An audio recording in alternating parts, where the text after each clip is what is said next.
Charos, keling. Ha, bas aka. Onamga o'yin olmoqchi edingiz, to'g'rimi? Bolgarskiy tirishadi. Yo'q. Onam yoshligida boks yurmaganda, hozir borasida, hay, deb baqanaga bundoq qilasiz, onam bitta to'satda, keyin siz bilan boks tushib ketayotganlar, ha, olam shu voqea darajada chiqib ketasiz, kim o'yinni olasiz, tushundingizmi? Boring, davay. Bitta yaxshilab. Oyjon, keling. Farosatni bitta va texnikadan olganmisiz, kelin? Charos. Ha, bas. Onamni o'yinni olish payti keldi. O'tgan safar ko'rdim, hamma biks bo'ldi. Yo'q, endi nasrinasi yo'q. Onam qitig'i bor. Hozir borasiz orqasidan qitig qilasiz. Keyin onam kuladi, sizga qarasiz. Qitig qilasiz, bir-birlarini qitiqlab,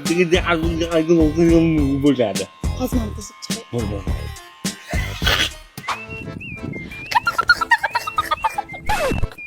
Katta qiz uyalmaysizmi? 50 ga kirgan xotinlar qata qiladi. Shunaqa bachkana xotin olaman deb hech ham o'ylamadim. Uyat edi. Kelin, bu yoqqa qarang. Tur o'g'lim. Ha, marojniyni yeb olgin. Tur o'g'lim, senga ilinib olib keldim. Marojniy? Ha, ol.